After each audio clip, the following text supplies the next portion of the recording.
Okay, glad to have you back. Still here, the morning show, and we are ready to chat. Of course, you can always tell. And today we're looking into something really, really interesting and something also very key.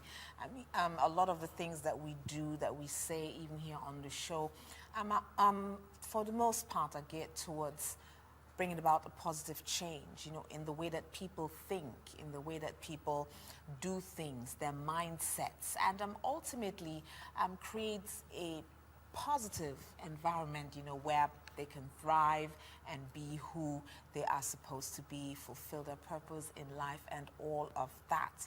So we're going to be looking at something that is also very, very key in, getting to have that change. We're talking about writing.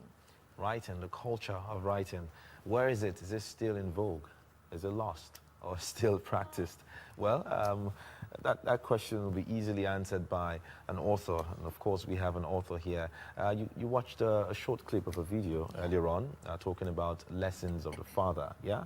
And, it's actually a book, and we're trying to get, some excerpts from the book. That's why you watch that short clip. But we have the author of the book. He's also a senior cell leader of the ministry, BLW Nation, Christ Embassy. His name is Samson Adeyemi. Has quite a number of profound exploits that he's had so far.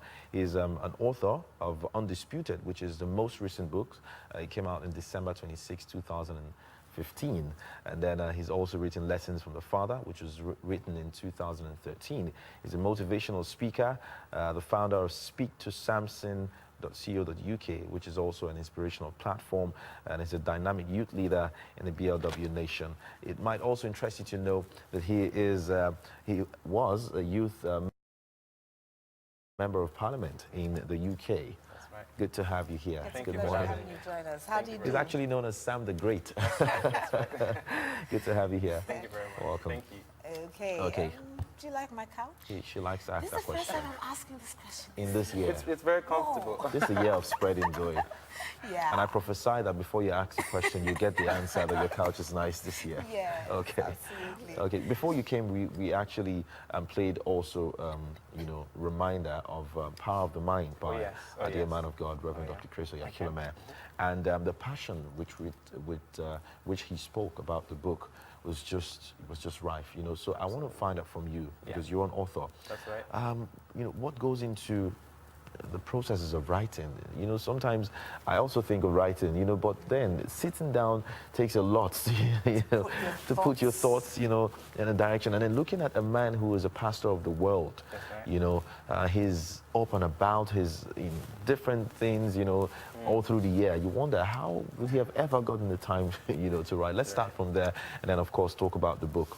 Absolutely. I personally it was an awesome privilege to be at the OCA that night. I was there, and I remember him mentioning, and like, I'm working on something, and I was waiting for what it was working, and then he announced it, and it was absolutely beautiful. I remember him saying that that God has given him an excellent mind, and he's sharing with us what he has done, what he is doing with the mind that God has given to him.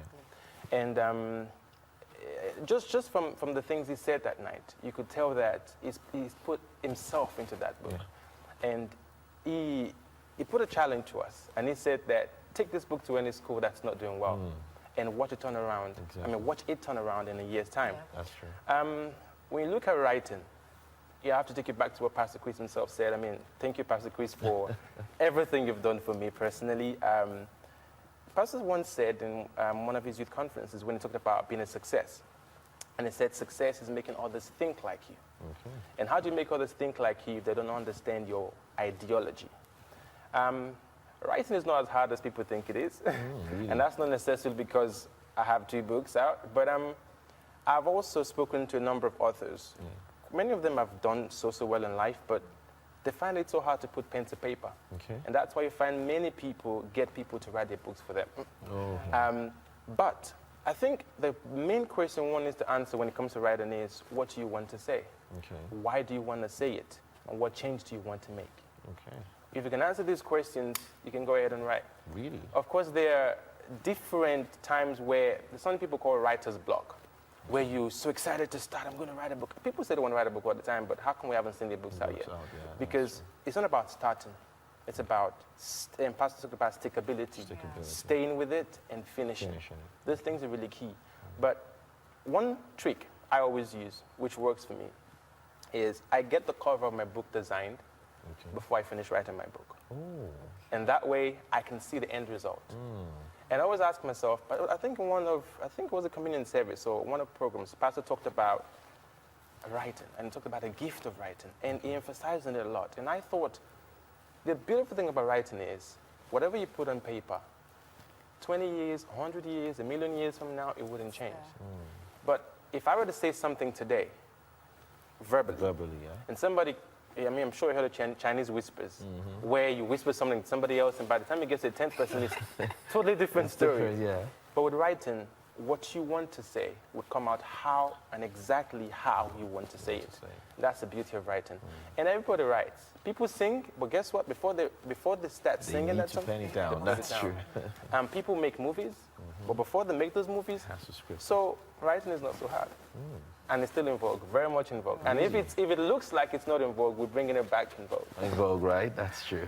Okay, what about the country, Nigeria? You know, taking a cue from Nigeria, for example, with I don't want to call it distractions, but all of a sudden it's like there's a new light in entertainment, you know, and all of that.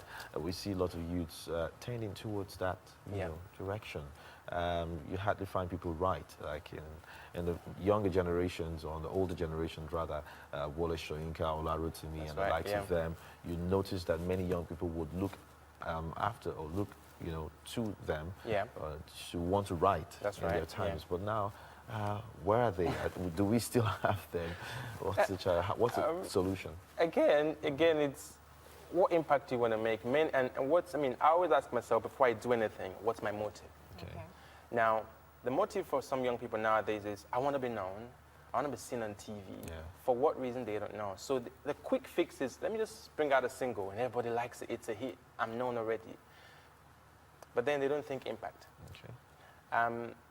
But I also think that the generation of social media also makes it hard for people to actually sit down and say, you know, let me put my thoughts down, because, and the whole, texting style and new slangs and use of emojis instead of words, you know, so things are changing now. People can just make videos rather than writing, but I think writing is a powerful, powerful tool.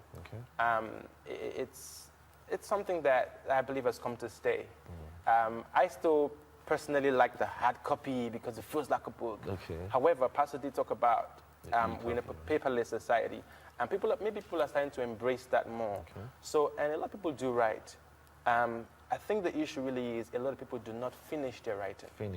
So we need to take writing just away from writing because it's an English exam or preparing for the West African examination or whatever examination they're writing in the country, and make writing more exciting. I mean, I know there are more talent shows now than there are writing competitions. You see? So we need to bring that back.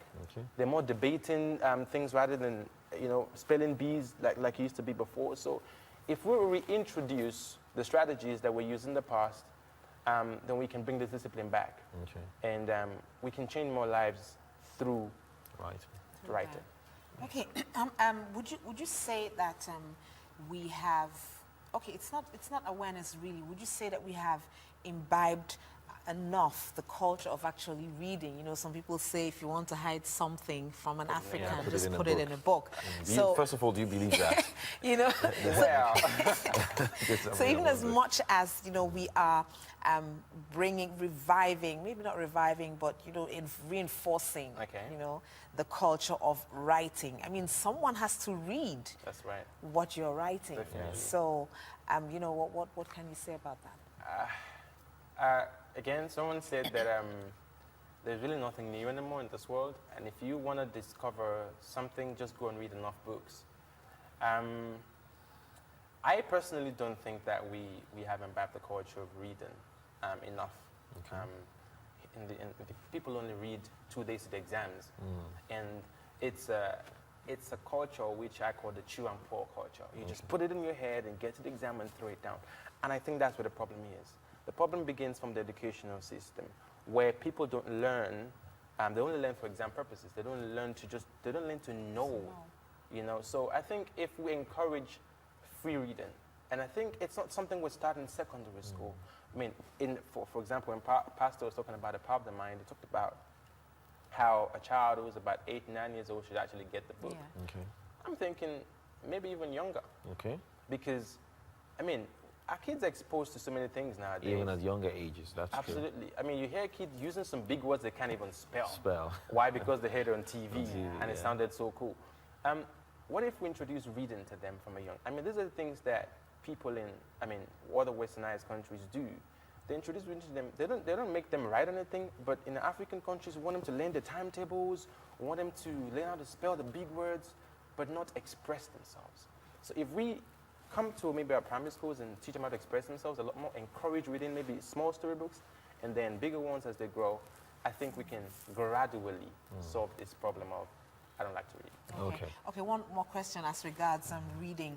How can we really encourage people to read? And this is not just for children or younger people, for the adults, especially, you know, like in a world where everyone is on the go. I mean, you have to leave very early in the morning. You probably are at work. You get back perhaps late at night. You're trying to get yourself ready for the next day, and it just goes on and on and on like that. And you find that you really don't have, I mean, it takes time to sit down and read something, you know. So looking at the situation, the way that things have changed in a couple of years, how can we encourage, you know, everyone really to begin reading again in such a way that it's interesting, that people actually want to read and not just because they feel they have to. This is beyond the newspapers now. I know. I'm not even talking newspapers. Okay. Yeah. Okay. You know, because the world is changing now, so the way writing is done also needs to change. And that's why nowadays you can read anywhere. You can read on the bus, you can read on the train. I mean, obviously not while driving, but of course, while sitting in the car. So, and also the introduction of audiobooks has also made things a bit easier. I mean, using myself as an example, I didn't sit down in front of a laptop to write every single page of my books. Okay. I wrote some whilst I was on the bus on my phone. Oh, really? Because if you want to say, when I get home, I'm going to open my laptop. I'm going to sit in the very forget it. You've had a busy day and you just go, and then you speak in other tongues for like 2 minutes and then you're gone. So it's one step and then another, one step and then another. So I realized that when I made use of every spare minute I had, it helped me. I was able to complete it, but that's what people don't understand. They want to have long hours to write. Same thing with reading. You don't necessarily have to say, okay, when I get home and by the time you finish cooking for the kids and you clean the house and you send them to bed, or by the time he reads up and whatever, it dozes off. So audiobooks need to be encouraged a lot more. And also the use of soft copies need to also be encouraged a lot more. Because with that, anybody, anywhere in the world can get copies of your books on whatever platform. And also now we need to, I mean, even the older generation need to, because if they don't like reading, how are they going to teach the kids to like it? And I think also with the rise of movies evolving from books, I think that's also a beautiful concept. So if writers can find a way, I mean, especially with fictions, and Undisputed is a fiction, if they can find a way to somehow make the books into like a visual art, people will be inspired by whatever they watch. And because I realized, I've watched some movies, and I found, oh, this movie came from this book, and oh, really? I went back and read the book. So if we encourage that, because that's just the way the world is right now, so we need to adapt to that. And I think if we do these things, using soft copies a lot more, audiobooks, and adapting written form of the book into a visual art, we can encourage more people to read.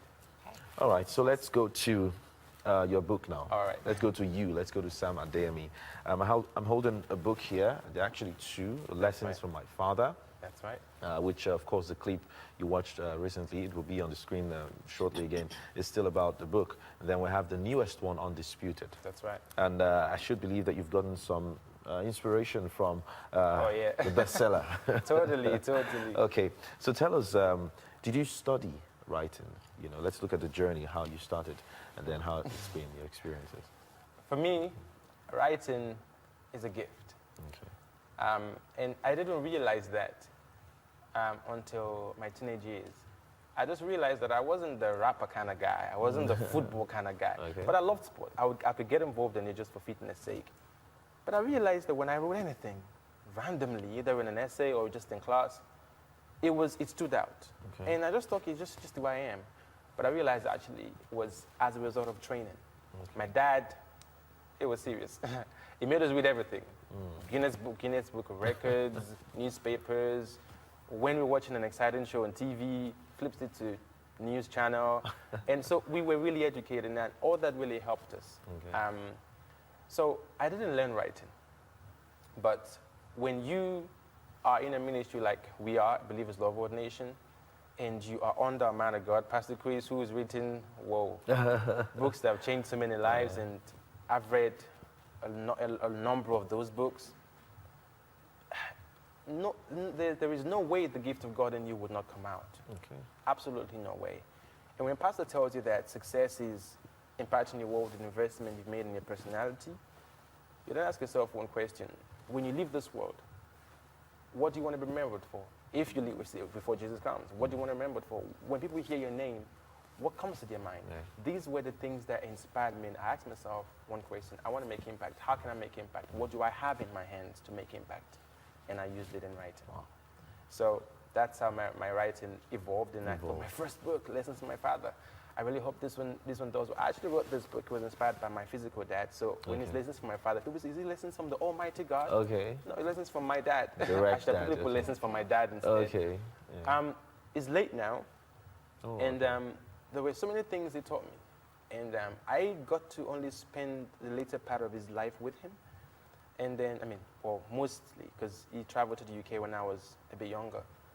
And I asked myself, what legacy can he didn't leave houses or cars, but he left much more than those things. Yeah.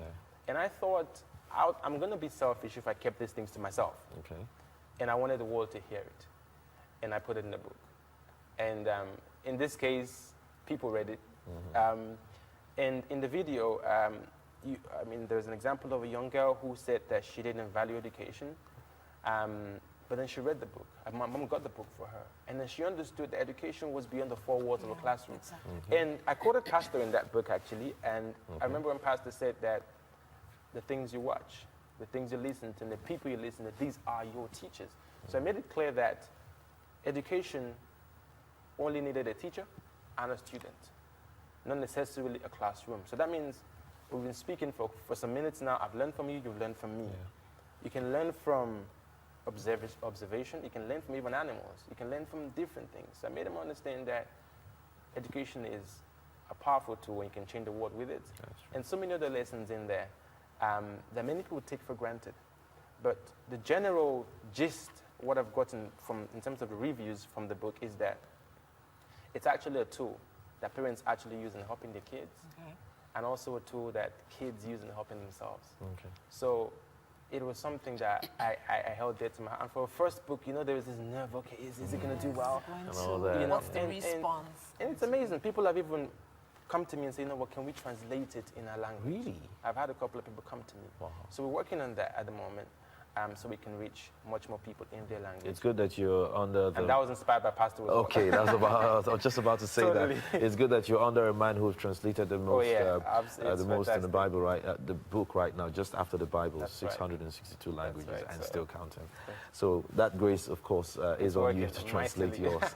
All right, so that's Lessons from the Father. What about Undisputed? Wow. Which is the most recent. Yes, Undisputed was actually an exciting writing for me because Lessons from My Father it's a non-fiction, so it's an inspirational book. However, it's got a lot of me in it. Okay. Now, Undisputed, it's basically me taking myself out of the picture, putting the camera up there somewhere, and moving it wherever I want to. Okay. And it made my writing style evolve a lot more. It's a fiction story about a young teenager, Nigerian teenager, Diro. So it's very, very interesting. The plot is in Nigeria and then moved into the UK. And I think the whole idea behind Undisputed is, people say the same boiling water that hardens the egg, softens the potato. Okay. So it's not really about the circumstances you find yourself in, rather it's What the you make substance you made out. So Undisputed is a story of strength of character, a story of stickability, a story of hope. And it's... The I can do mentality? Can I say absolutely, that? Okay. Absolutely. It's less than a month out, and already it's on Amazon. It's also on okadabooks.com. People can get it from there. Okay. And then people have responded to me saying, "You don't know what you've done with this." But then again, I just wrote this thing. It's just less than a month, and it's inspired so many people already, and still counting, as we know. What I wanted to do with this book, I wanted to show people that success is not in a place, like Pastor made us understand. It's in a person. And forget the whole thing of there's always a light at the end of the tunnel and hoping. I mean, many people say, "Oh, I hope 2016 brings me." It's not that way. Pastor was made us understand that it's you that makes the change. Yeah. So Undisputed is a story of a young teenager who faced God knows how many challenges, but you find out what happened to him when you read it. Okay, I can see from the medal. Yeah, and it's an excerpt. He says, "One man, one dream, many obstacles, glory awaits." Absolutely. Beautiful. You should get this book. I'm sure that the addresses will be on the screen on how you can get in touch with Samson Adeyemi, who is a prolific writer from what we've seen so far. You don't need to write, it's not about the number of books, yeah? It's the quality. Absolutely, the content. Someone said people respond to content, not volume. Content. That's true. Not volume. Sometimes just a header. Absolutely. Pastor Chris's book, Power of Tongues. You know how powerful that book is? So it's not necessarily a massive book. Yeah. It's how many, but it's what's in there. Yeah. What's in there. Somebody can write a book 2 pages and they can put whatever value they want to put on it because they know what to put in that book and you don't. Okay, in wrapping this chat up, how can we, how do I put it now?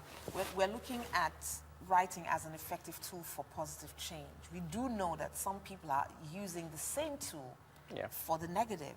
That's They are putting stuff out there. Consciously. Yes, that warp people's minds. We see radicalism just because of some materials that people get to read on the internet, and they're just taken over. People have lost sense of belonging. People have moved to different sexes because of what they've seen. Because of what they saw, or because of what they read. Yeah. So because of that, by way of encouragement also. So it's more like a war of some sorts, because you're trying to put your positive content in there, in the midst of other content that is negative, and you're trying to cause that positive content to sort of push out the suppress negative. The negative. Yes. So so how does that work? And then encouraging other people who write, what do they need to do more to ensure that more people get access to this wholesome positive content? What do we do to push positive content over and above the negative? Right. Thank you. Again, I like short quotes. There's a saying: evil prevails when good men do nothing. Yeah, do nothing. A lot of positive writers out there, or there are a lot of potential positive writers out there. The question is, why they're not writing? And also, yes, there is darkness, but Pastor made us understand, if there is darkness in the room, put on the light. Now, people in the world who don't understand the gospel write those sort of things. And it seems like it appears that they have a following. So I throw a challenge out there to anybody who loves to write positive, Christian-based or inspirational books. If we have a lot of inspirational writers, a lot of not just copying what the Bible said, but a lot of people who really want to change the world, who really want to make impact. And changing the world, sometimes people think, I don't have the money. It starts from changing your world. If you start from inspiring your neighbor, inspiring your neighbor's kids, you expand it. They inspire other people, and that's how it grows. So I would just simply say, if you put on enough light, that means if we have enough positive writers in the world, we'll put out the darkness. put out the darkness. And for writers who feel, I mean, I think also sometimes it's I use the word, it's not wanting to put in the work.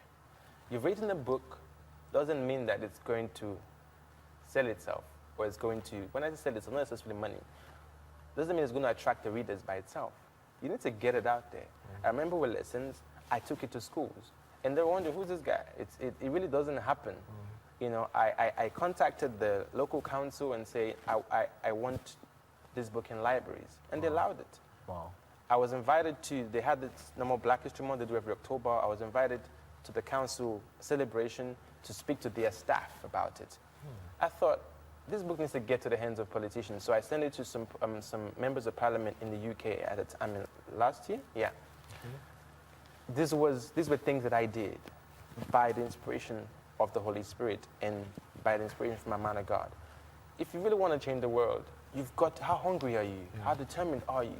So many times people say, oh, I know African writers or writers with an African origin, you know, we don't really, you know, there's only a few people at the top. Those at the top got there somehow. Yeah. And you've got to first dream to be it. And if you can dream it, then you can be it. So I would say don't let the fire die. Never stop writing. You know, somebody said to me, when they asked me when I was launching Lessons to My Father, they said, so I hope it wouldn't take too long to hear from you again. I said, you know what, it wouldn't. Guess what? Because I've started writing my second one now. Wow. And again, it's a trend. I started writing my third one now. So it's just the way it is. So don't say I've written one thing or I have a blog out there and then stop. Doing well. Exactly. And another key thing is consistency. You see a lot of people, they write something really great and they get carried away. Next minute, they're writing all sort of junk. So if whatever you're going to write, even if it's going to be 2 paragraphs as a blog, make sure it inspires somebody. Make sure it's rich. Make sure it's not empty. Yeah. So consistency, being determined, and actually writing, not just wishing you were writing. Wow. Yeah. Well said, I should say. Well said. Thank you so much. We've been talking to a prolific writer who is and also a very, very inspirational leader, youth leader. His name is Samson Adeyemi. He's also known as Sam the Great. That's right. And I'm sure that the addresses have been on the screen. He's the founder of speaktosamson.co.uk, which is an inspirational platform. And of course, is a life coach. He's written Lessons from My Father. He's also written Undisputed, which is the most recent. You should get the 2 of them. And of course, you can reach him on UCOS. That's right. And that's why we also click the promo UCOS 4.0. You should be on UCOS. I mean, it's the best environment to write positive stuff and put it out there because you definitely bless a life. He's on UCOS. Speak to Sam. That's his username or address on UCOS. Thank you so much. Thank you so much for having me. Finding time to be here. I'm sure you'd have written something if you were not here. I'll keep writing my way back. Please do. Thank you so much for being here. Well, you've heard it for yourself. The culture of writing, the effective tool of positive change. Use this tool to change your world as small as you can, because Pastor says if we all can do a little, we can do so much. Absolutely. And perhaps if you were writing something and along the line you sort of left it. I mean, just pick it up again. Just go back to it and finish it and put it out there. Exactly. Someone will be inspired. Great.